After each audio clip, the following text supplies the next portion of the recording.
Alors on va simplement essayer de proposer un échantillon des informations et des débats à sens unique autour du traitement des questions de sécurité et de justice, des questions économiques et du traitement des mobilisations et des luttes sociales.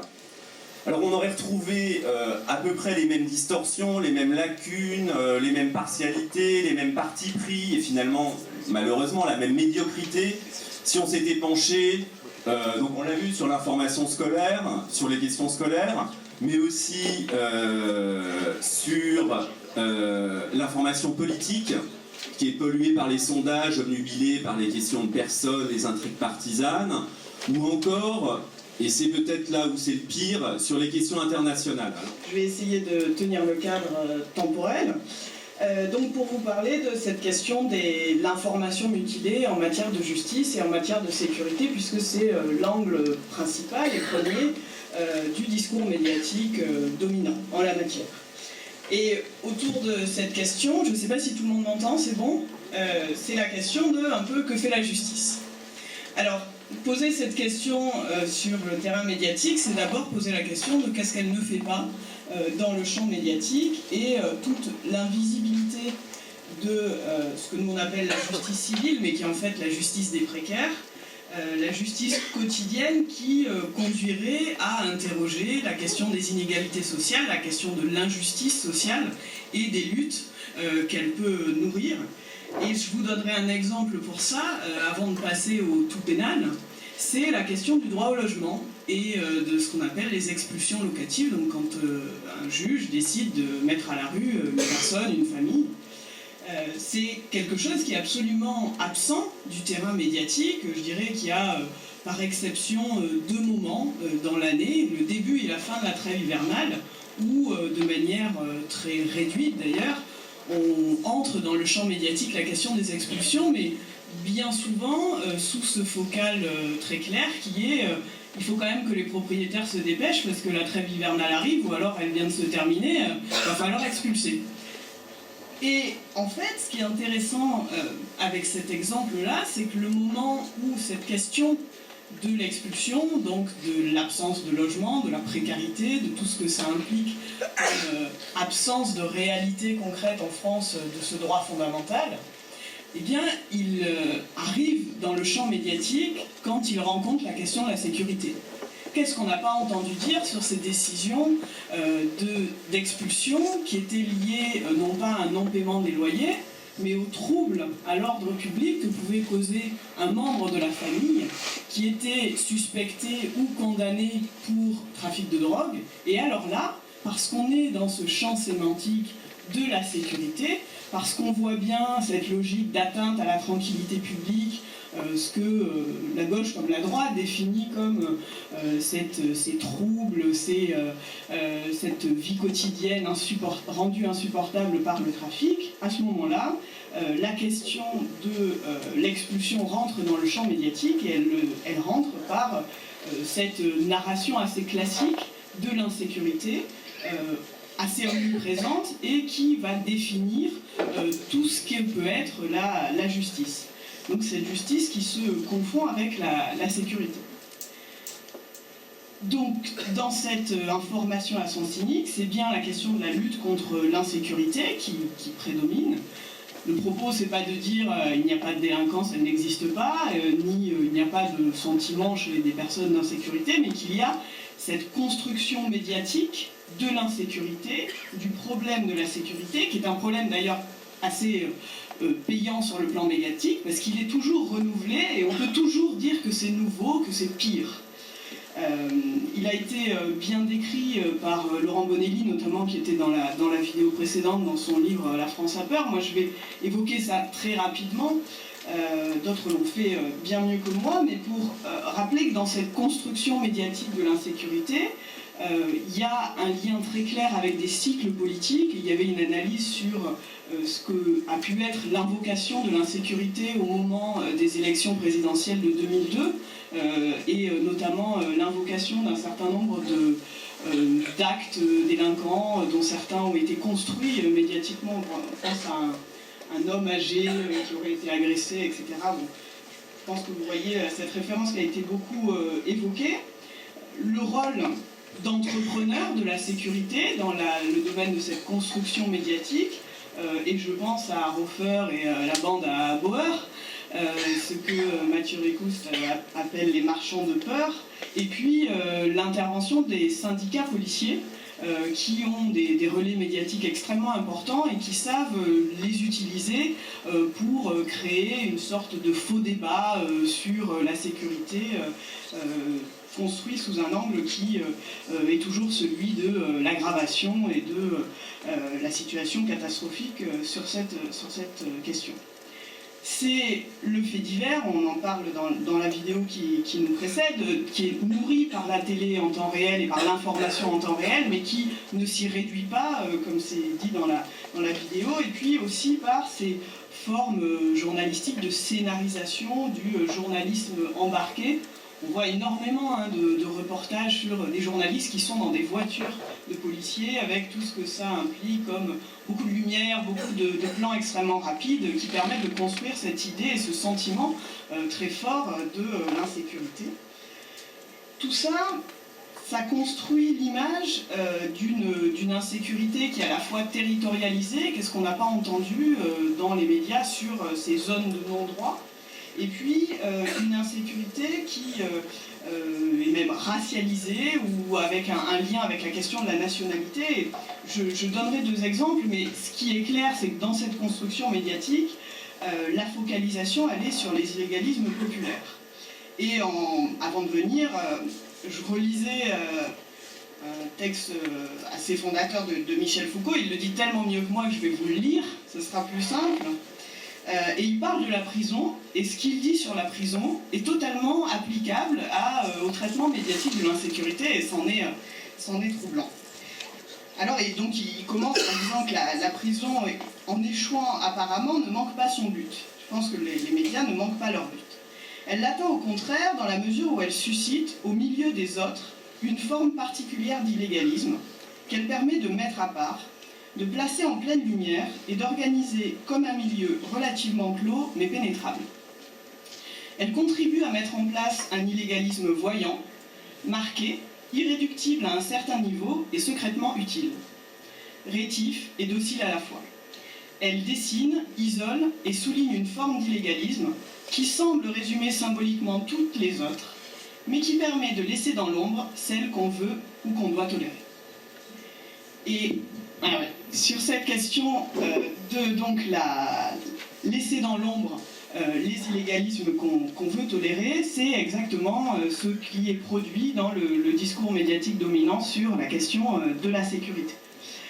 J'en reviens à cette question de l'insécurité territorialisée et racialisée, parce que c'est bien celle-là que le discours veut mettre en avant, avec une forme d'hypocrisie qui est, on avait eu l'année dernière un débat un peu médiatique sur une infographie d'un journal local, Le Progrès, qui avait fait une infographie de la délinquance par nationalité, qui avait suscité un émoi assez évident, parce que c'était extrêmement choquant d'avoir, et en plus la façon dont c'était fait. Mais ce qui était intéressant, c'est qu'en réalité, derrière cet émoi partagé par beaucoup dans les médias dominants, il y avait surtout le fait de cacher que c'est une réalité de la présentation journalistique de l'insécurité, qu'elle est bien souvent, qu'elle se focalise sur des questions qui, en sous-texte, veulent dire la même chose, à savoir l'insécurité et la délinquance, c'est le fait des étrangers, des jeunes de banlieue, des quartiers populaires, potentiellement en lien avec les questions d'immigration. J'en donne un exemple qui est un peu distinct, mais qui a eu lieu il y a quelques mois maintenant. On a évoqué la question d'agression sexuelle à Calais. Il y a eu une vraie panique morale autour de ces faits-là, l'idée qu'il y aurait une personne qui a effectivement dénoncé des faits graves d'agression sexuelle. Et là, ce qui est intéressant, c'est qu'on joue sur cette image de l'agression sexuelle commise par un inconnu dans la rue et dans un contexte général où il y a des hordes d'étrangers, puisque c'est comme ça qu'on nous présente Calais.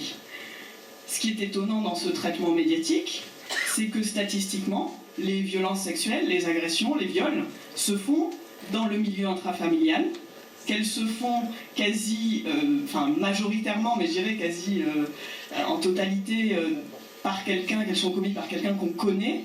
Mais là, on rejoue un peu ce discours et une vraie panique morale où on désigne ceux qui doivent faire peur. Ce qui est intéressant aussi dans le documentaire qu'on vient de voir, c'est la question de la temporalité et ce qui est dit sur le temps policier et le temps judiciaire. Ce qui est sûr, c'est que ce traitement médiatique-là, il a des effets sur le fonctionnement aussi de la justice et le fonctionnement policier. Ça s'auto-entretient d'ailleurs. Et de la même manière qu'on a l'information en temps réel dans le domaine de l'information, on a la justice en temps réel. Ça s'appelle vraiment comme ça, le traitement en temps réel. C'est des sortes de call centers qui deviennent le lieu principal d'un tribunal dans lequel il s'agit effectivement de toujours réduire le temps d'investigation et le réduire dans un double mouvement réduction du temps d'investigation policier et judiciaire au temps de la garde à vue, voire avec des réactions très rapides, comme on l'a vu encore une fois dans le documentaire. Et ce qui est intéressant, c'est que ce qui est dit de la même manière par les profs sur les remontées d'informations, c'est le même fonctionnement qui fait un effet boule de neige dans le domaine de la justice. Alors, pour continuer dans cette question de l'information mutilée et de l'information en sens unique, je voulais poursuivre sur la base de ce que je voulais dire sur la justice, qui partait d'une question: que fait la justice? Que fait la justice? C'est la question médiatiquement invoquée de manière extrêmement répétée, et notamment avec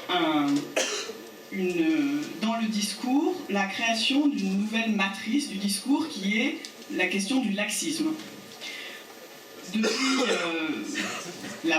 les années 90, même certainement un peu avant, mais ça s'est amplifié avec les années 90 et avec l'idée que la gauche serait sortie de la naïveté en matière de sécurité et de justice. On a véritablement cette question du laxisme qui est au centre, et ça a été exacerbé depuis donc le dernier gouvernement et la présence de Christiane Taubira au gouvernement, puisque c'est devenu le lieu commun journalistique. Si vous faites des recherches d'occurrence, c'est quand même assez incroyable sur mais est-ce que la justice est laxiste? Est-ce que Christiane Taubira est laxiste? Moi, je viens pas faire la VRP de Christiane Taubira. Je précise juste pour que mon propos soit pas mal compris. Mais cette question-là, c'est une une méthode journalistique de polariser de manière totalement fictive un débat, alors que la gauche est largement ralliée aux doctrines sécuritaires, et de donner le sentiment qu'il y aurait d'un côté ceux qui dénoncent le laxisme de la gauche, et de l'autre côté la gauche qui serait laxiste et aurait à s'expliquer. Et ce qui est intéressant, c'est qu'on voit que lorsque la question est posée à la gauche du gouvernement, la réponse n'est pas « ce n'est pas là le débat », ce n'est pas en ces termes qu'il faudrait poser le débat, mais « non, non, surtout nous ne sommes pas laxistes et nous allons vous le démontrer ».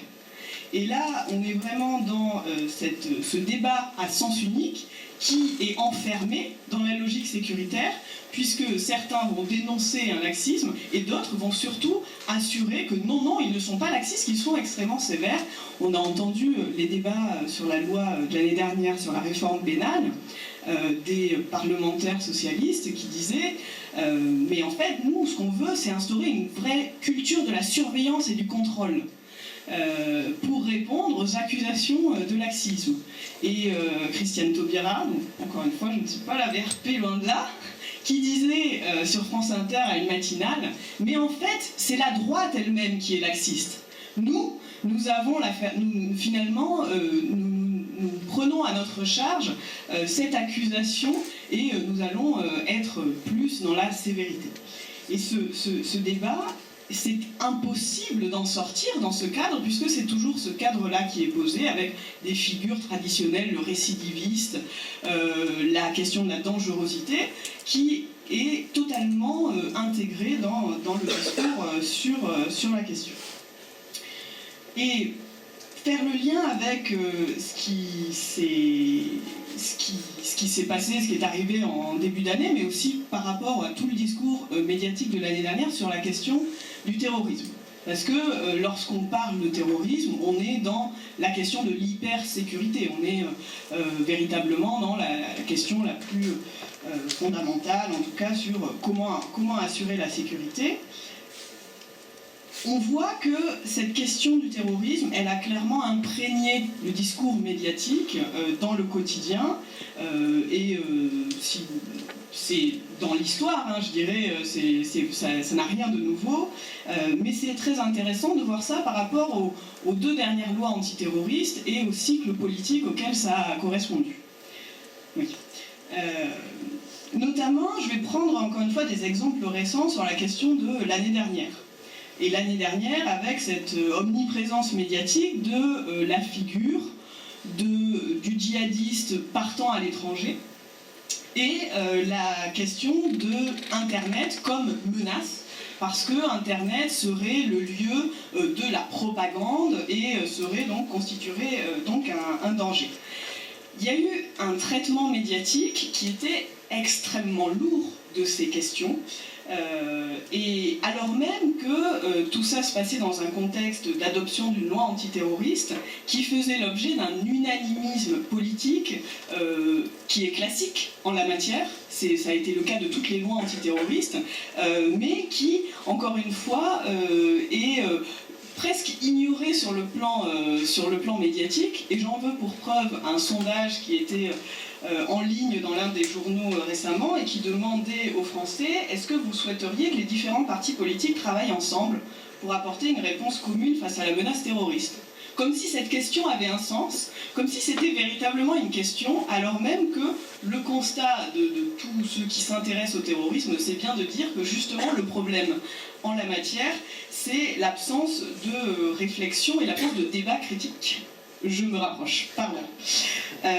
L'autre matrice du discours, et j'en finirai par là parce que je n'ai plus beaucoup de temps, et c'est intéressant en ce moment, c'est la question du Patriot Act.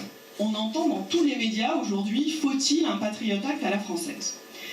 Et ça permet, encore une fois, comme le laxisme, de créer une sorte de fausse polarisation du débat et de mettre dans l'ombre la réalité de l'arsenal antiterroriste français, qui a étendu au fur et à mesure les poches d'exceptionnalisme. Et c'était intéressant, c'est dans un blog du Monde, bon voilà, enfin un journaliste sensé, qui dit: mais en fait je voudrais analyser ce qu'il y a dans le Patriot Act, essayer de comparer avec l'état du droit français. Ah ben mince, en fait, ça existe déjà. Mais il n'empêche que les journalistes poursuivent ce questionnement: faut-il un Patriot Act? C'est facile, c'est intéressant, ça donne une sorte surtout ce qu'il ne faudrait pas faire en France. Donc chacun peut se positionner politiquement comme il le souhaite selon le moment. Mais en réalité, c'est un faux débat, encore une fois, qui n'existe pas. Et derrière cette question, c'est l'objectif étant d'enraciner l'idée qu'il faudrait alourdir un arsenal sécuritaire, quitte à ce que, notamment dans les sondages qui ont été faits, quitte à demander aux citoyens français s'ils sont d'accord avec l'idée de créer un outil qui existe déjà dans le droit français. Il y a eu un sondage dans Le Monde, là, je regardais, qui propose, il y a 3 questions sur des pouvoirs qui existent déjà, sur des atteintes aux libertés qui existent déjà, mais on demande aux citoyens qu'est-ce qu'ils en pensent et s'il ne faudrait surtout pas aller dans ce sens-là, avec des glissements sémantiques intéressants entre la lutte contre le terrorisme, qui devient la lutte contre l'extrémisme religieux, qui devient la lutte contre l'islam radical, comme si toutes ces réalités étaient similaires. C'est d'ailleurs étonnant, mais pas tant que ça, en réalité, c'est cette forme renouvelée de la passion sondagière. On est quand même à quelques semaines d'événements qui ont été assez traumatisants pour tous, mais il est temps, pensent les médias dominants, ou pensent les instituts de sondage, certainement les deux ensemble, il est temps de sonder la population, surtout pour lui demander s'il ne faudrait pas encore aller plus loin dans le discours sécuritaire. Et là encore, on est dans un débat politique à sens unique et dans cette information mutilée, parce que clairement tournée dans un sens et qui n'interroge pas le reste. Et j'en ai terminé.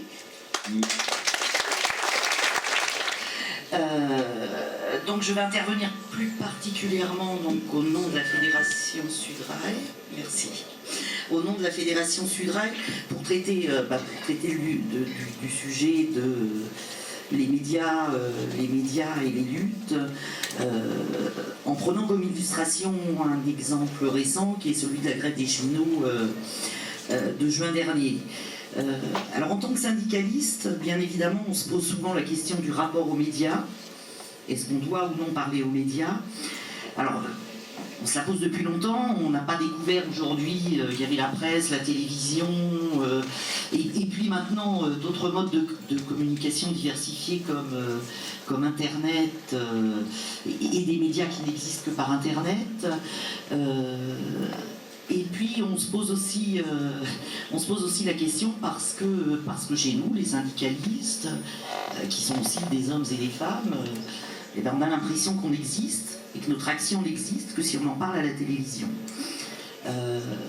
Voilà, donc on a toujours, on l'a à chaque mouvement social, ce débat au travers de nos organisations syndicales sur le rapport qu'on doit avoir avec les journalistes.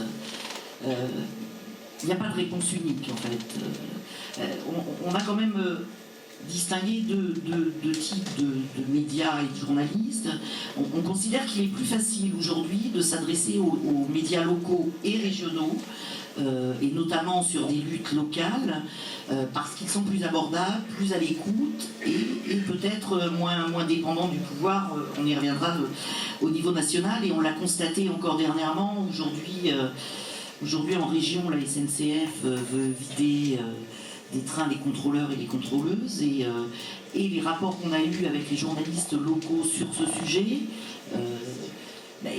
ont été totalement corrects, contrairement à ce que je vais développer maintenant sur la grève de juin et au niveau national. Quoi qu'il en soit, on refuse peu ou pas d'interview en cas de conflit. Mais pour nous à Sudrail, il n'est quand même pas question d'aller se produire n'importe où. Répondre aux demandes pour les informations, pour les émissions débat, oui. Les émissions de divertissement, non, on a clairement dit qu'on n'irait pas. Alors pour différentes raisons, parce que même si c'est très minoritaire à Sudrail, l'attrait de la caméra qui brille, ça existe aussi. Et puis,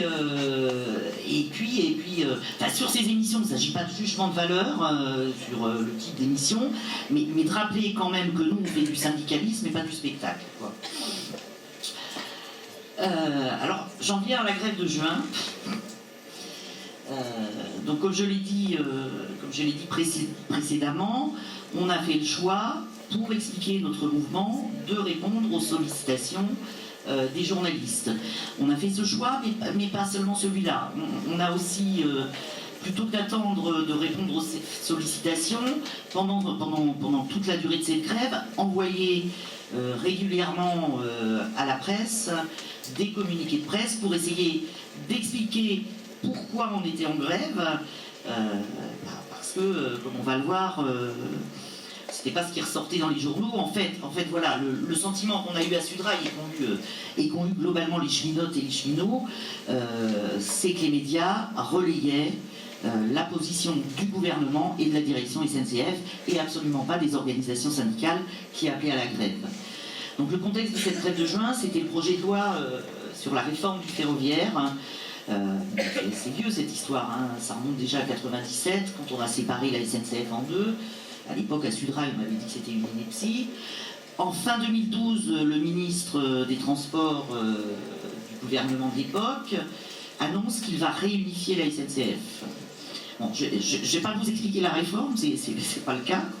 Et puis il y aura sans doute d'autres mouvements parce que même si la loi est votée, on considère qu'on a encore à lutter sur ce sujet. Mais ce terme employé fin 2012, ce terme de réunification, ça a eu quand même des conséquences sur notre grève. Partout, dès qu'on a commencé la grève en juin, donc réunification, c'était le terme de la direction et du gouvernement. Ce terme a été repris par tous les médias, quels qu'ils soient, y compris ceux dont on pourrait penser qu'ils réfléchissent un peu. Alors nous, ce qu'on s'est demandé, c'est comment quand même des journalistes peuvent relayer cette information et ce mot de réunification, parce que le projet, enfin le contenu premier de la réforme, c'était il y a 2 entreprises, on en fait 3. Réunification, 2 entreprises, 3, on s'est demandé comment tout le monde pouvait avaler ça, quoi. Et puis,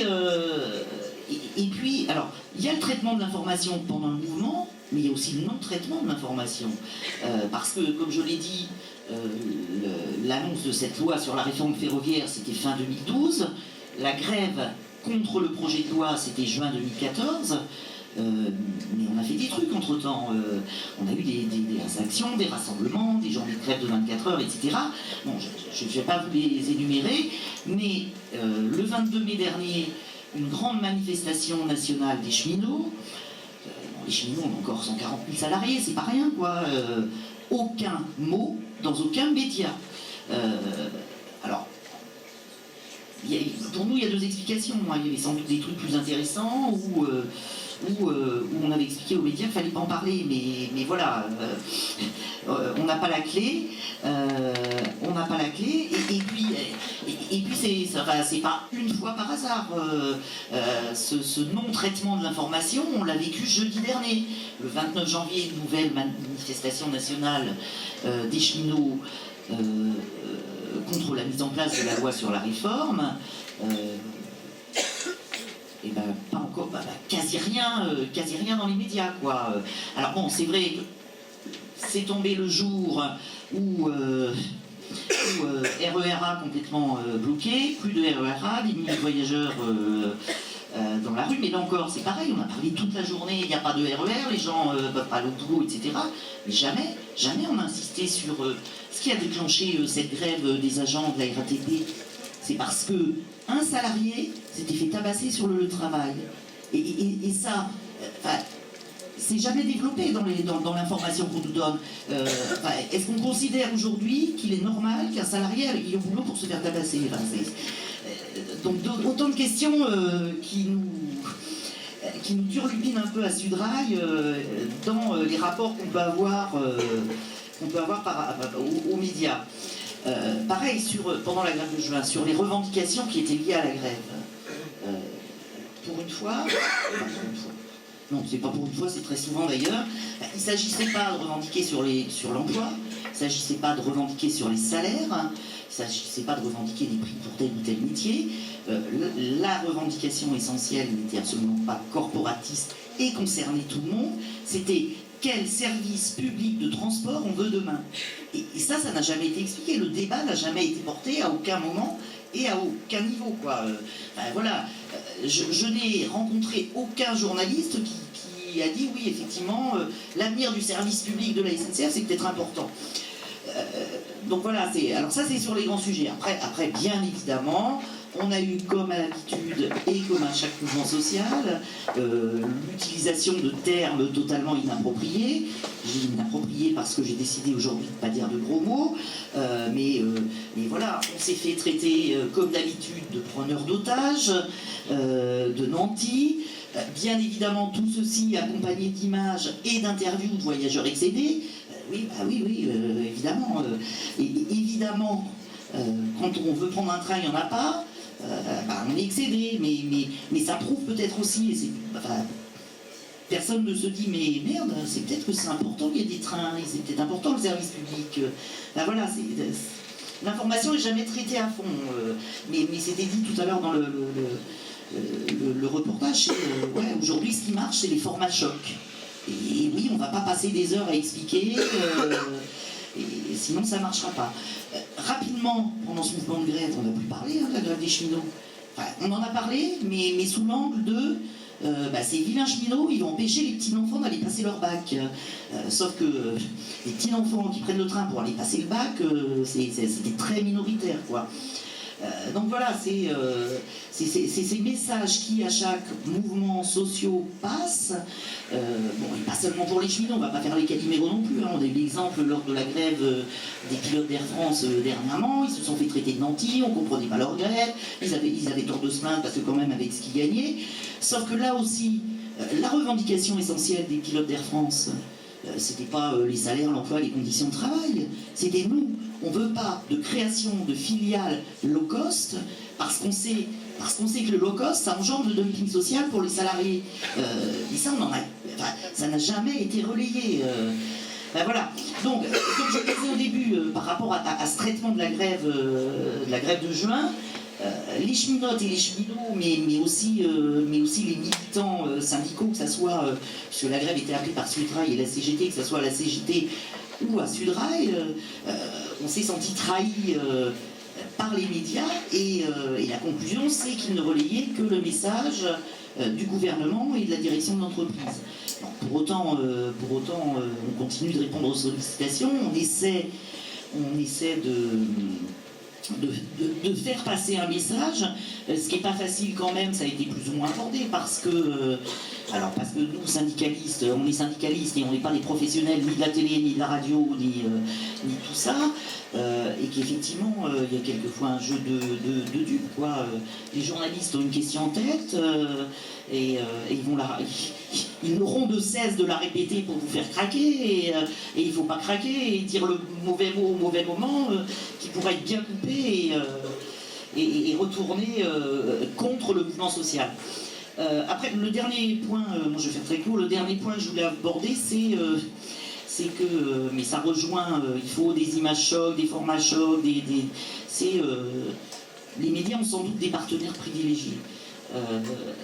Pendant le mouvement de grève, et c'est pas normal, pendant le mouvement de grève de juin, le partenaire privilégié était bien évidemment la CGT, mais voilà, une grève des cheminots appelée par la première organisation syndicale qui est la CGT, c'est réellement un événement, mais on est sans doute, nous, à Sudrail, moins approchés parce qu'on a fait le choix de ne pas polariser sur un ou une seule camarade. Nous avons plusieurs porte-paroles, secrétaires fédéraux, etc. Et donc, à la différence de la CGT, on refuse que ce soit la même personne qui s'expose tout le temps et qui répond tout le temps aux sollicitations. Donc ça semble quand même que ça ne correspond pas au code médiatique. Mais voilà, c'est nous, le choix de répondre à tel ou tel média, ça doit être déjà une réponse du collectif syndical et pas d'une seule personne. Et puis c'est important parce que c'est lié aussi à l'histoire de Sudrail, de notre fonctionnement, où on pose comme valeur la rotation des mandats, la limitation du temps de mandat, etc. Et du coup aussi, sur le sujet des médias en particulier, nous ce qu'on veut absolument, c'est éviter la dispersion médiatique, la disparition médiatique du collectif, parce que quoique, bien qu'on évidemment on accepte de communiquer avec les médias et d'essayer de faire passer un message, pour nous syndicalistes, c'est bien l'action collective qui prime et c'est pas le fait d'une seule personne. Voilà. Bonjour à toutes et à tous. Donc oui, du coup, je me suis dit, comme effectivement je suis enseignant-chercheur en économie, mais surtout je fais partie d'Attaque, qui est en gros une association qui s'est donnée pour objectif il y a 15 ans, avec beaucoup d'autres évidemment, de lutter contre l'hégémonie de la finance. Je me suis dit que j'allais justement parler de la façon dont les médias traitent de la pensée économique et la façon dont la pensée économique néolibérale s'est imposée dans les médias. Et je veux aussi parler de mon vécu parce que voilà, ça m'est arrivé pas mal de fois d'être invitée sur des plateaux et je vais vous dire la façon dont justement les médias dominants se démerdent pour finalement marginaliser totalement toute pensée alternative en économie. C'est Gramsci qui parlait d'une guerre de peau, donc Antonio Gramsci, qui est un révolutionnaire italien du début du XXe, qui parlait de guerre de position pour l'hégémonie culturelle et qui disait que cette hégémonie culturelle, intellectuelle, elle est absolument indispensable pour ensuite imposer certaines politiques.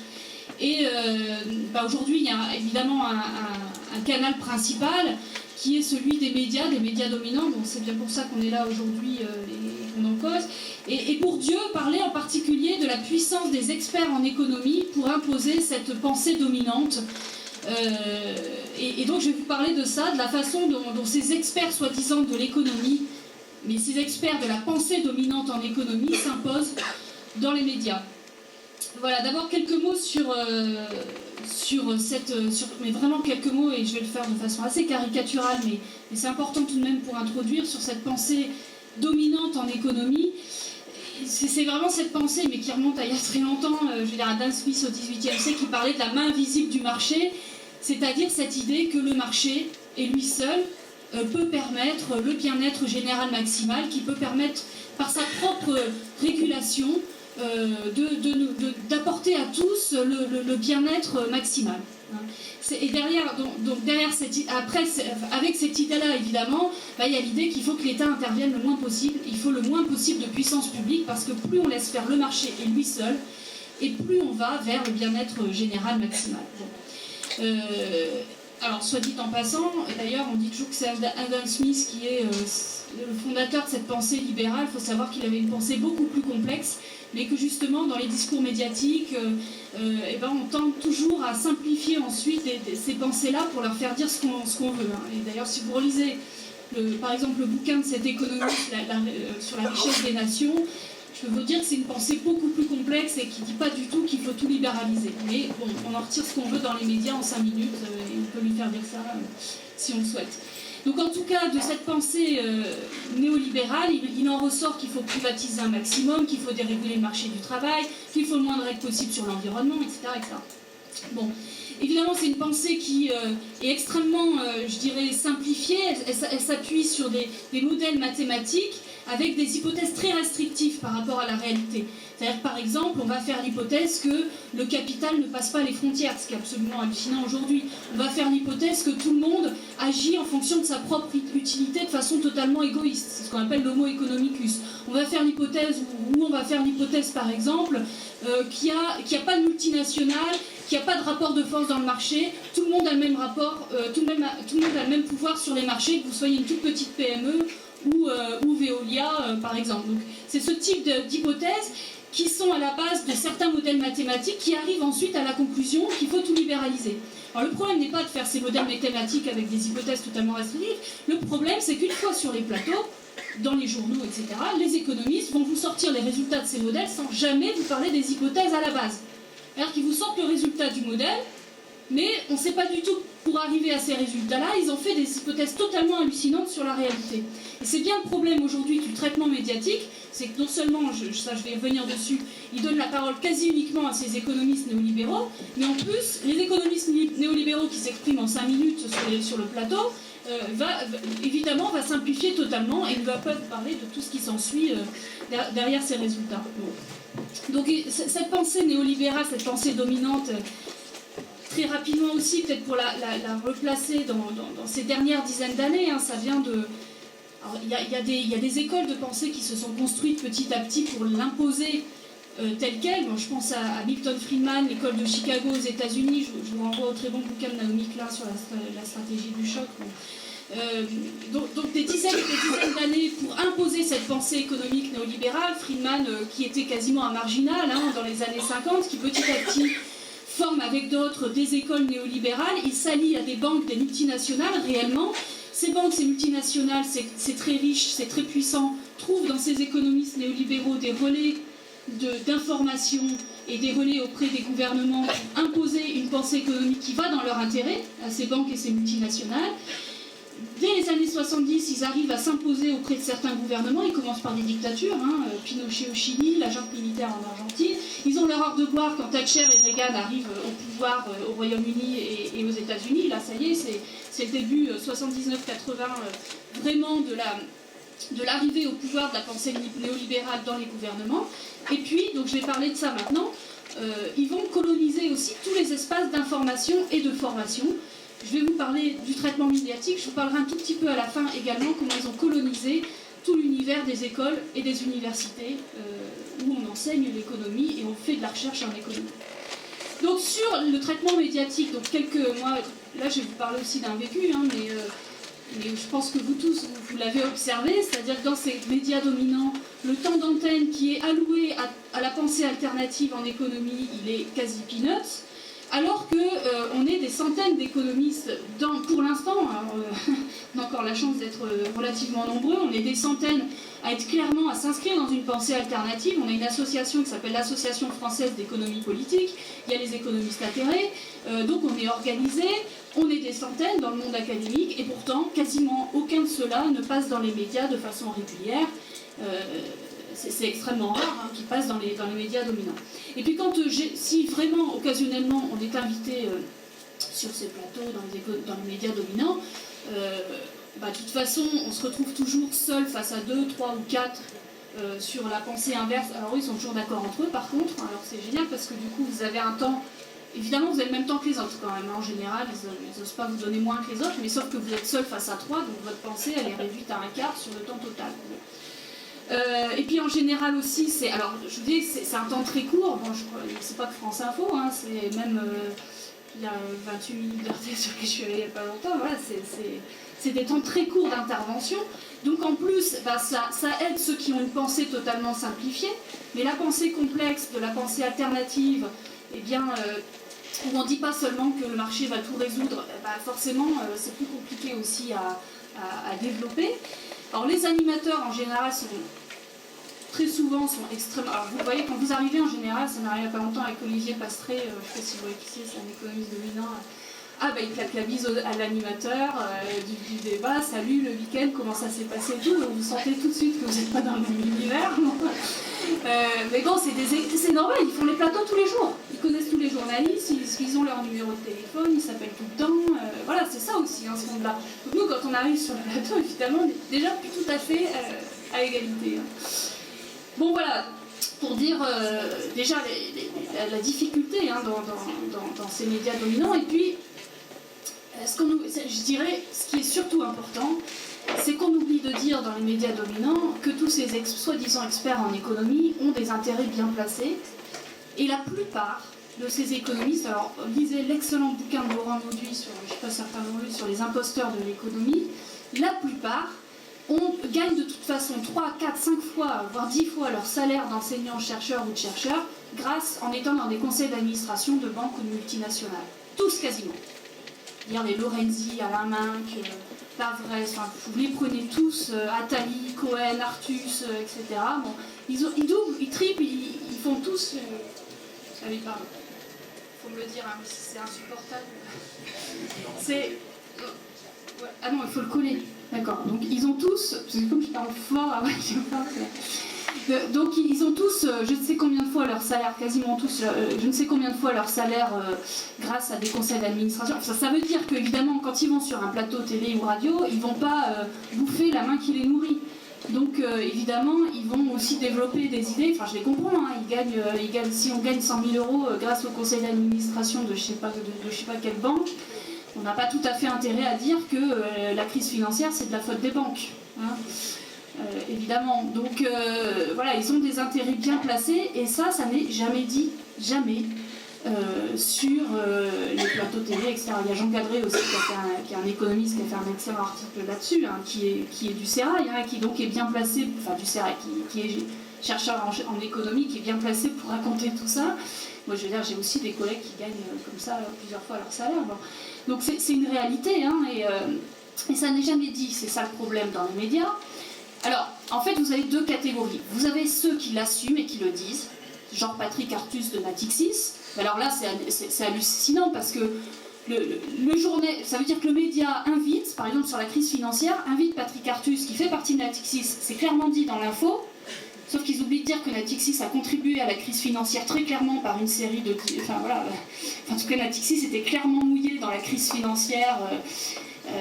voilà, et donc ça évidemment ils le disent. Alors il dit quand même qu'il parle pour Natixis. Puis vous avez ceux qui oublient carrément de le dire, je pense à Lorenzi, Eli Cohen, etc.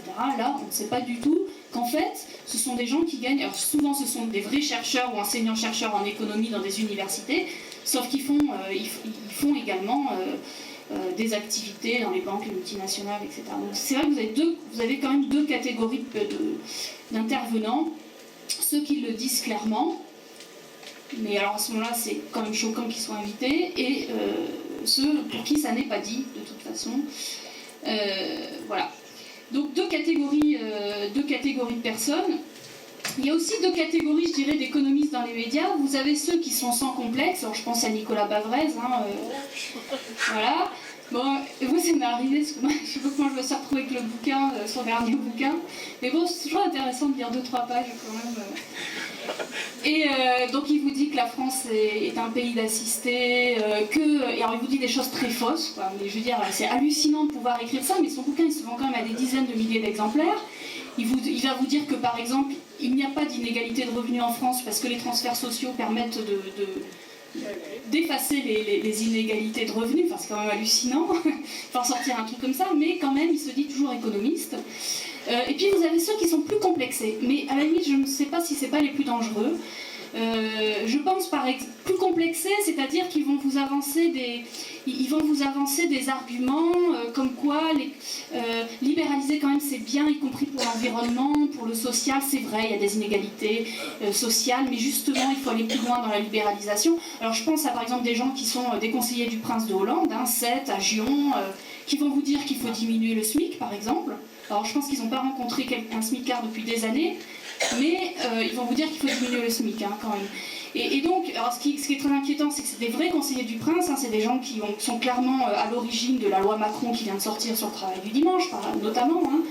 Donc c'est quand même des gens qui ont un pouvoir extraordinaire, mais qui sont très dangereux parce que ils vont vous déguiser tout ça. C'est le cas aussi de Pascal Lamy, qui l'ex-directeur de l'OMC, qui est aussi un socialiste, enfin, du Parti socialiste.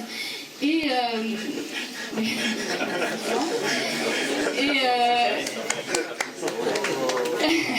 il faut être précis dans les termes.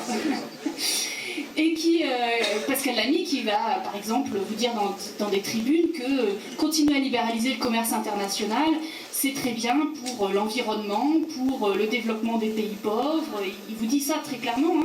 Et donc c'est dangereux parce qu'il vous maquille tout ça d'altruisme, d'écologie, etc. Donc voilà, donc tout un tas d'arguments qui déguisent aussi leur discours. C'est aussi tout le discours actuellement autour du capitalisme vert. Le capitalisme financier va nous permettre de répondre aux désastres écologiques. D'ailleurs, soit dit en passant, je pense qu'avec vous savez, il y a la COP21 à la fin de l'année, donc le sommet mondial des Nations Unies qui va se passer au Bourget. Vous savez où il y a un magnifique aéroport par ailleurs.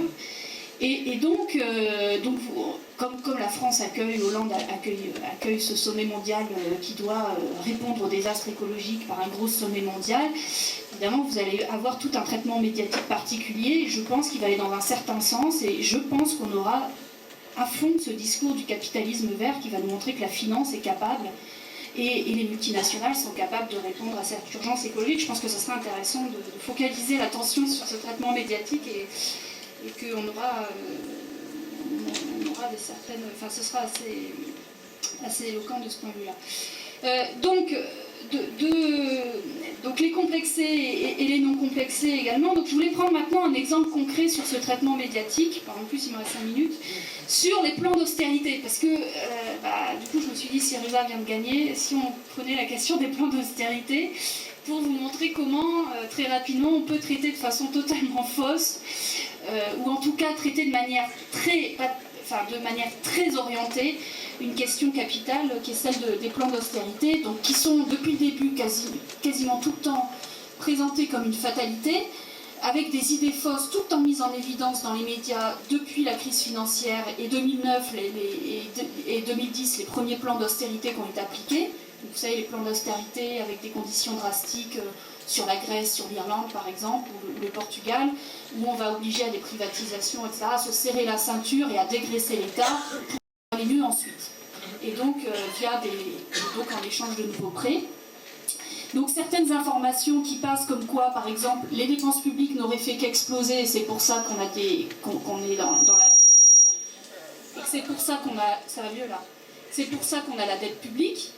C'est une donnée fausse économiquement, c'est-à-dire que si vous prenez depuis 20 ans, par exemple, sur un pas de temps de 20 ans en France, vous n'avez pas d'augmentation de part des dépenses publiques, ou en tout cas une stabilité depuis 10 ans, par exemple, de la part des dépenses publiques dans le produit intérieur brut.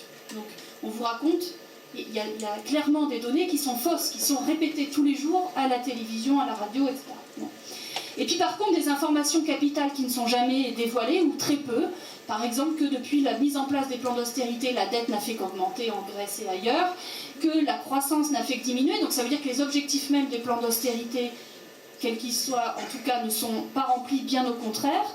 Les situations de crise humanitaire totale, par exemple en Grèce, et puis autres informations qui, par exemple, n'a jamais circulé, mais que nous, on a fait sortir avec un rapport d'attaque il y a 1 ou 2 ans, mais qui n'a quasi pas circulé dans les médias, c'est pas faute de l'avoir envoyé, le fait, par exemple, que 70% de l'aide, de l'aide financière qui a été versée à la Grèce en échange des plans d'austérité, 77% sont allés directement au secteur financier, aux créanciers, aux banques, etc. Donc ça, c'est une donnée qui n'a jamais quasiment circulé, mis à part dans des médias alternatifs, évidemment. Voilà. Et pour finir sur la Grèce et Syriza, bon, moi, je dirais qu'aujourd'hui, ça me fait beaucoup sourire, puisque bon, il y a ceux qui continuent à taper sur Syriza et sur la volonté d'annuler une partie de la dette, qui, à mon avis, et franchement, aujourd'hui, la plupart des économistes sérieux, même, je dirais tous les économistes sérieux quasiment disent qu'il faut annuler une grande partie de la dette en Grèce, et que la position de Syriza est la bonne, c'est-à-dire annuler 60% de la dette publique en Grèce.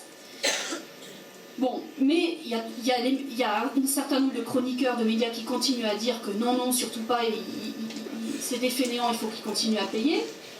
Bon. Mais vous avez aussi les nouveaux amis de Syriza. Alors ça, c'est très drôle. Par exemple, Quatremer, sur la semaine dernière, qui dit, clairement, mais j'étais en débat avec lui, qui dit « Ah mais oui, moi aussi, je suis pour Syriza. » Ah. Je ne sais pas si vous avez vu le documentaire qu'a fait sur Arte Quatremer, qui est une horreur, mais horreur totale. Hier, où il dit que tous les Grecs sont des fainéants, il fait dire que tous les Grecs sont des fainéants. Il a évidemment choisi exactement les personnes qui voulaient pour dire ça. D'ailleurs, je crois qu'il y a une bonne analyse qui a été faite par Frédéric Lemaire sur le site d'Acrimed, que vous pouvez aller retrouver. Et donc, ce Quatremer qui a défoncé Syriza et toutes les forces qui portaient Syriza pendant des années, vient dire sur un plateau que finalement Syriza c'est bien. Alors il oublie, mais du coup, ses nouveaux amis, c'est évidemment des nouveaux amis qui ont oublié, qui ne disent jamais ce que porte Syriza réellement. Alors ils disent Syriza c'est bien parce que ça va permettre de faire partir le gouvernement corrompu, mais par contre ils oublient toujours de dire que Syriza c'est aussi annuler la dette à 60%, etc. Donc c'est, je dirais aussi les nouveaux amis, les économistes qui pendant des années ont défoncé Syriza et tous ceux qui prônaient l'arrêt des plans d'austérité. Aujourd'hui, ils voient le vent tourner, puis comme c'est des gens qui sont toujours avec le pouvoir, une fois qu'il y a le pouvoir est en train de changer en Grèce, donc ça y est, c'est les nouveaux amis, mais toujours quand même pour renforcer, pour alimenter et ne jamais se remettre en cause par rapport à leur pensée dominante. Donc pour finir, j'aurai pas le temps de développer sur les universités, les écoles, bon, moi je le vois quotidiennement aussi, comment non seulement les médias sont colonisés par cette pensée économique dominante, mais je peux vous dire que dans les universités et les écoles, c'est la même chose. Ils colonisent tous les postes à responsabilité de plus en plus. Sur les 150 derniers postes de profs, il n'y en a que quelques-uns qui ont été alloués à des pensées alternatives. Hein. C'est hallucinant. Hein. Aujourd'hui, on n'a plus de profs quasiment, parce qu'il y a les profs et les maîtres de conf. Bref, les profs, c'est le degré ultime. Et mais c'est eux qui ont tous les postes de responsabilité. Et bien, par exemple, les postes de profs ne sont plus quasiment alloués à aux pensées alternatives, c'est-à-dire aux pensées keynésiennes, marxistes, etc. C'est pas, y compris des keynésiens qui ne sont pas des dangereux révolutionnaires marxiens. Donc, non, je dis ça en rigolant, mais voilà, donc c'est pour vous dire que dans les universités aussi, il y a une privatisation rampante, il y a de plus en plus des masters, etc., des masters, ce qu'on appelle les masters spécialisés qui sont portés par des grandes entreprises. La Toulouse School of Economics, qui est le fleuron de l'économie en France, c'est une fondation avec des multinationales derrière qui orientent les recherches, les financements, etc. Donc c'est extrêmement grave ce qui se passe aussi dans les universités et les écoles. Tout ça pour vous dire qu'il y a vraiment une colonisation des espaces d'information et de formation. Alors vous me direz que faire ?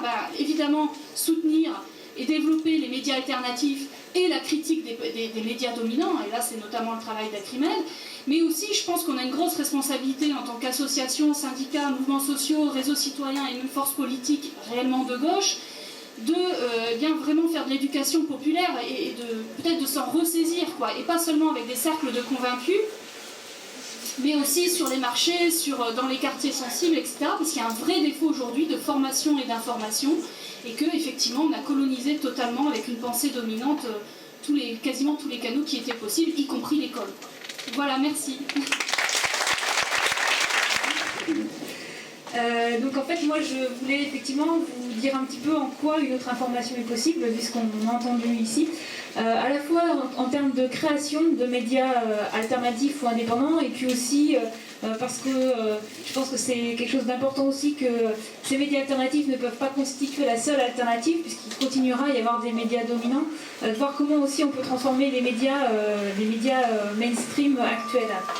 Alors, pardon, vous m'entendez, ça va, c'est pas trop... C'est bon? Oui. Comment faire vivre des médias indépendants, faire vivre une autre information? Alors la question préalable que j'aurais, c'est comment les appeler. Alors c'est vrai qu'il y a un petit peu différents termes aujourd'hui qui sont utilisés, médias alternatifs, médias indépendants, médias libres. Personnellement, j'aime pas trop le terme alternatif, parce que ça renvoie un petit peu à un côté minoritaire, quelque chose qui serait à côté. Et ce qu'on voudrait essayer de faire, c'est justement de ne pas construire des refuges pour les déçus de la presse traditionnelle, des lieux où on viendrait se conforter entre soi en petit comité quelque part ou en vase clos. Et l'enjeu, c'est vraiment que les articles de ces médias-là circulent partout, soient partagés, pour qu'ils créent vraiment des brèches dans le raisonnement, dans le ronronnement médiatique actuel, et puis dans les discours économiques et politiques. L'enjeu, il me semble, c'est pas de construire des contre-médias, mais de construire des médias qui, dans un futur proche, très proche de préférence, pourront prendre la place des médias mainstream actuels. C'est-à-dire des médias qui naissent dans les marges, mais qui n'entendent pas y rester. Donc chacun choisit son terme. Il y a la coordination des médias libres qui s'est créée il y a quelques mois, un an, qui regroupe quelques dizaines de médias. Il y a aussi un autre terme qui est apparu avec la presse pas pareille, qui réunit aussi un certain nombre de médias, presse écrite et un peu plus largement, qui se définissent surtout par la rupture qu'ils instaurent avec la presse traditionnelle. Donc à Basta, on fait partie de ces deux collectifs-là, Presse pas pareille et Coordination des médias libres. On fait aussi partie du syndicat de la presse indépendante en ligne, donc qui se définit aussi par son indépendance vis-à-vis des grands groupes de presse. Ce sont des pure players, donc des médias uniquement sur Internet. Donc voilà, autant de lieux, de collectifs, de gens qui essayent de créer des médias différents. Je pense que ce qui réunit un petit peu tous ces gens-là, c'est la question de l'indépendance économique et de l'indépendance éditoriale, c'est-à-dire indépendance vis-à-vis des pouvoirs publics et économiques, et aussi d'être libéré de la pression des annonceurs publicitaires. Un point commun qu'on pourrait voir, alors c'est pas le cas de tout le monde, mais c'est souvent une presse à but non lucratif, donc, dont l'objectif n'est pas de faire du profit, des bénéfices. Et puis sur le fond, sur le projet éditorial, ce sont des médias qui peuvent être qualifiés de médias d'utilité publique, donc qui visent aussi à promouvoir l'intérêt général. Alors moi je vais parler de ce que je connais le mieux, c'est comment Basta essaye de faire vivre cette indépendance éditoriale.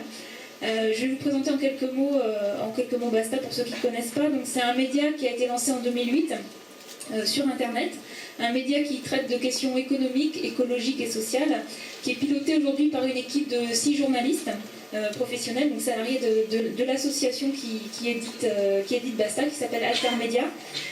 On publie une quinzaine d'articles et d'enquêtes par semaine sur les questions agricoles, le climat, la crise financière, les politiques d'austérité, le logement, la façon de transformer le travail, ou les nouvelles technologies, les politiques de surveillance. Donc c'est assez large, on essaye d'être sur des sujets où il y a des enjeux majeurs aujourd'hui, et puis de traiter les questions qui ne sont pas trop abordées par les médias traditionnels.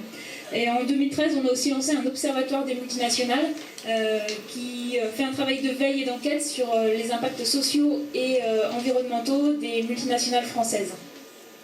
Donc voilà, donc ces deux projets, Observatoire des multinationales et Basta, sont portés par l'association Alter Media.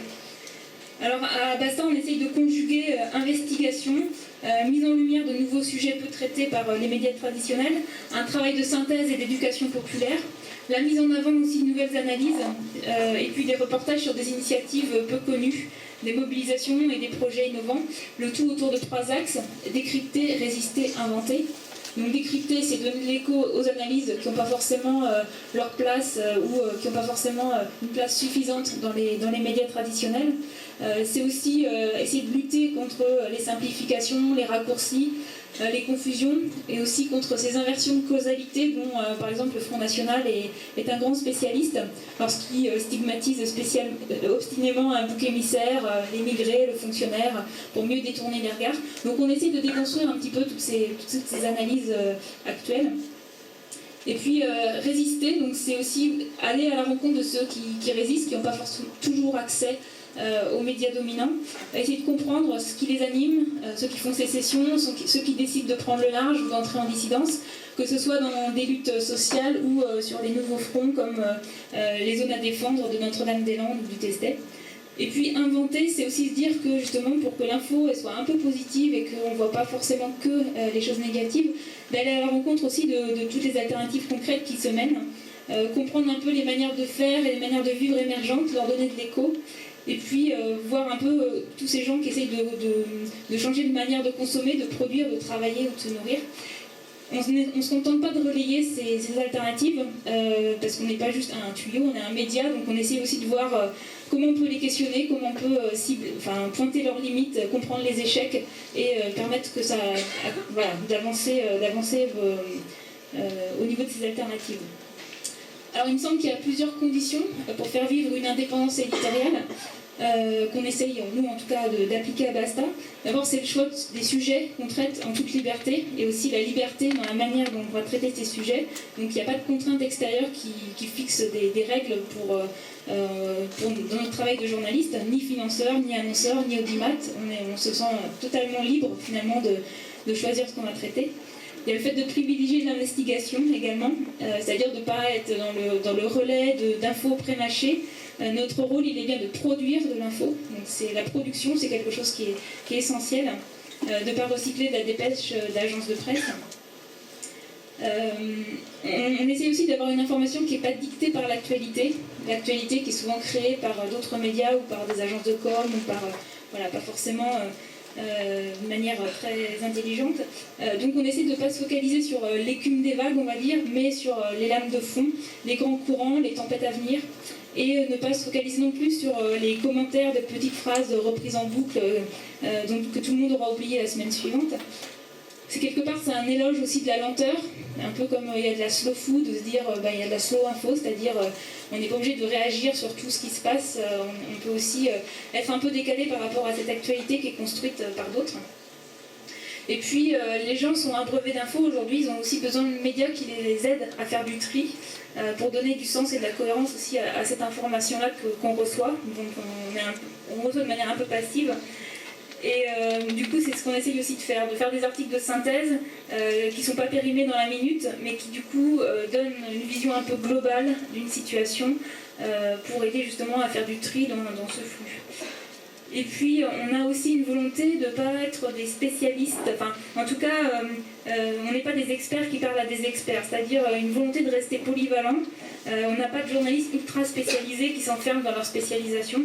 On essaye de garder tous une vision un peu générale des choses et pas être cloisonné dans il y a le journaliste écolo, il y a le journaliste du social, il y a le journaliste économique. On essaye aussi d'avoir une transversalité qui, je pense, apporte un autre regard sur l'information.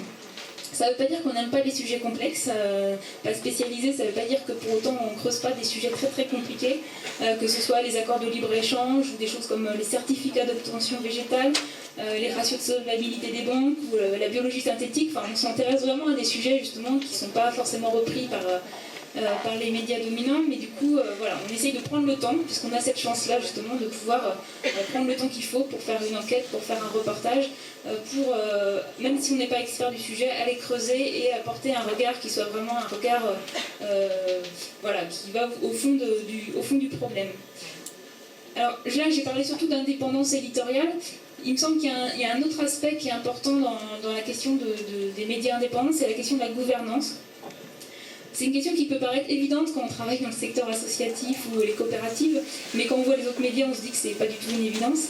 La presse indépendante, elle est souvent éditée par des associations, des coopératives ou des petites entreprises qui sont contrôlées par leurs salariés. Et ça, c'est quelque chose qui, je pense, est décisif. Par exemple, à la Basta, on a un fonctionnement qui est très très collectif, c'est-à-dire que toutes les décisions financières, éditoriales, le choix des sujets, tout est décidé collectivement. Ce sont aussi des journalistes qui pilotent, c'est-à-dire pas des actionnaires ou pas des gens qui ont un intérêt divergent par rapport à la production d'infos. Voilà, donc la question de qu'est-ce qui gouverne finalement un média, est-ce que c'est le fric ou est-ce que c'est le souci d'informer, ça c'est quelque chose qui effectivement est super important dans l'indépendance du média. Et puis la troisième chose, le troisième aspect de l'indépendance qui me semble essentiel, c'est l'indépendance financière. C'est un peu le nerf de la guerre. C'est vrai que c'est un peu la difficulté aujourd'hui pour des médias indépendants, c'est trouver de l'argent pour fonctionner. Aujourd'hui, il y a deux modèles dominants qui sont le modèle de la publicité et de l'abonnement. C'est un peu là-dessus que fonctionnent les médias dominants, on va dire. Pour moi, l'indépendance, dans l'idéal, c'est un média qui est financé par ses lecteurs. C'est vrai que c'est une garantie, finalement, qu'il n'y aura pas d'interférence extérieure avec la ligne éditoriale. À Basta, on a fait un choix un petit peu différent, avec une garantie d'indépendance qui est le fait qu'on a une multitude de sources financières qui fait qu'on ne dépend pas d'un seul financeur. Ça nous semble essentiel aussi, de ne pas avoir cette dépendance-là. Alors aujourd'hui, le choix de Basta, il est un peu hybride, ça procède un peu du bricolage. C'est lié à notre choix du fait qu'on n'a pas de publicité et on n'est pas sur abonnement. Donc on se coupe un peu les deux jambes, donc il faut trouver une solution. En fait, on a fait le choix d'avoir tous nos articles en accès libre, sous licence Creative Commons, pour qu'ils puissent être lus et partagés par le plus grand nombre. Ça veut dire qu'on a une information en accès libre, mais ça ne veut pas dire qu'elle est gratuite. Et c'est ce qu'on essaye de faire comprendre à nos lecteurs, pour leur faire comprendre que voilà, enquêter, partir en reportage, ça coûte de l'argent. Et donc on les incite à financer a posteriori notre travail. Donc en disant voilà, c'est une contrepartie quelque part, il n'y a pas d'abonnement obligatoire, il n'y a pas de publicité intrusive en quête de temps de cerveau disponible, mais voilà, et si vous voulez que ça continue, il faut à un moment donné donner de l'argent pour que voilà, vous lisez nos articles, ça veut dire que quelque part ils vous apportent quelque chose, donc il y a besoin d'une contrepartie. Aujourd'hui, on a réussi ce pari-là de faire vivre un média avec ce système-là. C'est environ un tiers de notre budget qui est fourni chaque année, donc c'est à peu près aujourd'hui 80 000 € de dons qui nous permettent de financer une partie du fonctionnement. Le reste, ce sont des fondations privées, des aides publiques et des prestations qui sont effectuées par l'équipe de salariés. Donc on a 1500 personnes qui nous ont soutenus en 2014 et il y a 500 000 personnes qui nous lisent chaque mois. Donc on a fait le calcul, on se disait que s'il y avait 5000 personnes qui nous soutenaient, c'est-à-dire 1% seulement des gens qui nous lisent, ça veut dire qu'on serait autonome financièrement à 100%. Donc on se dit que c'est pas impossible. Voilà, le ratio il n'est pas démesuré de se dire que 1% de nos lecteurs nous financent et ça nous permet d'avoir cette autonomie financière. Voilà, se reposer sur nos lecteurs, ce serait un peu le rêve quelque part, parce que du coup ça éviterait d'aller passer du temps à aller chercher des subventions, aller faire des prestations ici ou là qui permettent de rapporter un peu d'argent, comme créer des sites internet, faire de la vidéo, etc. Pour des coopératives ou des associations. Donc voilà. Et je pense que ça donne un peu une idée de la question de l'autonomie financière. Je pense que l'intérêt du web, c'est quand même une révolution, les médias web, c'est que c'est peut-être une évidence, mais ça diminue énormément les coûts d'infrastructure. Il n'y a pas de frais d'impression, il n'y a pas de frais d'envoi postaux, de rotative, etc., de diffusion en kiosque. Et donc du coup, il n'y a pas besoin de frais importants pour atteindre des lecteurs. Et notre meilleur attaché de presse, notre meilleur représentant commercial, ce sont nos lecteurs, ceux qui nous diffusent, notamment via les réseaux sociaux. Donc voilà, c'est une réduction des coûts qui peut permettre peut-être de faire vivre des médias indépendants aussi, qui peut permettre la multiplication des médias indépendants aujourd'hui. Basta a commencé dans un petit bureau de 9 mètres carrés, on avait 20 000 €, il n'y avait pas de salariés au départ. Donc voilà, et petit à petit, on se rend compte 5 ans plus tard, on est 6 salariés et puis on arrive à en vivre. L'indépendance financière, je pense qu'elle est liée à une question qui est assez centrale aujourd'hui dans les débats sur les médias indépendants, qui est la question de la professionnalisation. Il y a des médias qui fonctionnent avec des salariés, d'autres avec des bénévoles. C'est vrai que c'est une question qu'on s'est posée notamment au sein de la coordination des médias libres. Il y a des débats autour de ça. Savoir est-ce qu'il faut accepter une logique de professionnalisation, l'embauche de journalistes professionnels, est-ce qu'il faut accepter des subventions publiques. Pour nous, la professionnalisation, elle n'est pas opposée à l'indépendance. Ça peut même être une des conditions de cette indépendance-là. C'est d'abord se dire que pour assurer une pérennité à moyen et long terme pour un média, pour s'installer dans la durée, avoir des journalistes professionnels, c'est quand même quelque chose qui permet cette solidité et cette efficacité. Ça permet aussi de dépasser sans doute le cercle des convaincus, justement d'avoir des moyens qui font qu'on va peut-être pouvoir rejoindre d'autres publics que les habitués de la presse alternative. C'est aussi défendre l'idée que vivre du journalisme, on peut vivre du journalisme sans faire de concessions sur ses valeurs. quelque part, c'est, je pense, une preuve importante de se dire aujourd'hui il y a des médias qui existent, qui du coup vivent avec des journalistes professionnels. C'est aussi quelque part, voilà, c'est défendre cette idée-là. Et puis, je pense que la question, elle n'est pas de se dire est-ce qu'on est hors ou est-ce qu'on est dans le système, mais c'est aussi de ne pas réaliser le rêve du capitalisme en nous auto-exploitant nous-mêmes. Du coup, l'exemple qui était donné un petit peu dans les débats de la coordination des médias libres, c'est de se demander est-ce que vous connaissez beaucoup de boulangers qui donnent leur pain gratuitement? C'est pareil pour les médias. Voilà. Est-ce qu'on a vocation à donner de l'information gratuitement? Est-ce qu'à un moment donné, si on veut des médias qui renouvellent le champ médiatique, il va falloir aussi que les gens leur donnent les moyens de le faire. Voilà un petit peu ce que je voulais dire sur la création des médias indépendants. Je vais juste dire 2 mots avant de conclure sur comment aujourd'hui on peut transformer les médias tels qu'ils existent. Alors d'autres en parleront mieux que moi dans la journée. Moi je voulais juste dire un petit peu en tant que journaliste comment je voyais ça. Je me dis que les médias indépendants quelque part quand même bousculent et montrent qu'une autre information est possible. Donc je pense que ça donne un peu envie quand même à certains. Il n'y a qu'à voir le nombre de journalistes ou de pigistes qui nous contactent pour nous demander si on n'a pas un poste à Basta ou s'ils ne peuvent pas écrire des articles. Je me dis, et beaucoup de gens qui sont aussi journalistes dans la presse dominante, je me dis que ça donne envie, que ça interpelle quand même quelque part. Je pense qu'on les interpelle aussi quand on fait leur boulot, ça les énerve même un peu, quand on publie des enquêtes qu'ils peuvent difficilement ignorer, quand on arrive à peser quelque part un peu sur l'agenda ou sur la ligne éditoriale de médias mainstream, c'est des sacrées victoires. Des fois on leur donne des idées de sujets, donc ça me donne un peu l'impression de leur prémâcher le travail, mais bon, on est quand même content. On essaie de démonter aussi les mécanismes de production de l'info, de faire de l'éducation aux médias, de l'éducation au discernement même. Et moi je crois vraiment à l'effet levier, c'est-à-dire on a eu beaucoup d'exemples à Basta dans les mois et les années passées, de se dire on prend un sujet, on le balance dans l'espace médiatique on va dire, et c'est vrai qu'on s'est rendu compte que ça faisait boule de neige. Il y a des sujets par exemple qui étaient très peu visibles dans les médias, par exemple les certificats d'obtention végétale qui intéressaient personne à part quelques militants. Et donc notre travail d'information il a permis de montrer les menaces qui pesaient sur la liberté de cultiver. On a mis en lumière le rôle des grands groupes privés qui voulaient poser des brevets sur tout. Et du coup, ça a renforcé des mobilisations émergentes. Des lecteurs nous ont dit qu'ils avaient fait pression, interpeller les députés. Et là, on a senti qu'il se passait quelque chose à ce moment-là. Donc, on a un rôle dans le renforcement de mobilisation qui, après, peuvent difficilement rester ignorés par les médias dominants.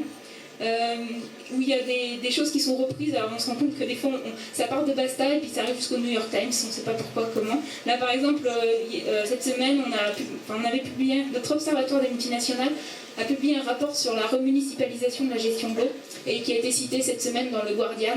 Donc voilà, on se dit que c'est pas inaccessible quelque part, que même de petits médias indépendants, finalement, ça fasse boule de neige et puis on se rend compte que ça va atteindre quelque part l'agenda médiatique ailleurs. On a été aussi les premiers à publier une enquête sur le partenariat public-privé choisi pour la mise en œuvre de l'écotaxe, donc le consortium qui était mené par Benetton, Goldman Sachs, Thales et SFR, qui allait empocher 20% des recettes de l'écotaxe. Et ça a fait boule de neige, on a senti que ça a entraîné, enfin voilà, on a senti qu'à partir du moment où nous on l'a sorti, Mediapart aussi à peu près en même temps, et on a senti qu'après les médias pouvaient difficilement ignorer, ça a beaucoup bougé sur les réseaux sociaux et c'était parti et d'autres médias s'y sont intéressés. Donc je pense que là-dessus, c'est des choses qui, l'effet levier il est important, quelque chose qui part des médias indépendants peut aussi avoir un impact médiatique global parce qu'on va obliger des médias dominants à s'en emparer et à traiter ce sujet-là. Et puis juste pour conclure, du coup je voulais dire que je pense que l'enjeu aujourd'hui, il est donc dans le fait de peser sur les médias dominants, il est dans le fait de créer des médias alternatifs, mais il est aussi du coup dans la création de solidarité, de mutualisation entre tous ces médias, les mutualisations techniques, financières, éditoriales, de ressources humaines, tout ça, mais surtout en gardant en tête qu'on est des pionniers. Notre réussite elle dépend aussi de notre capacité d'innovation, d'expérimentation et de recherche de nouveaux modèles, et que ça, c'est sûr qu'on sera plus intelligent à plusieurs, à échanger sur nos réussites et nos échecs. Il y a besoin aussi de refonte, des aides à la presse, il y a besoin de peser sur les pouvoirs publics, et ça se fera effectivement que s'il y a une concertation et une coordination entre nous sur ces questions-là. Et puis une dernière chose pour conclure, je pense qu'il y a aussi beaucoup aujourd'hui il y a une résurgence, enfin en tout cas je vois beaucoup des sites complotistes, défenseurs de la théorie du complot, qui essayent de donner des explications simples, voire simplistes sur des choses. Ça foisonne sur le web en ce moment.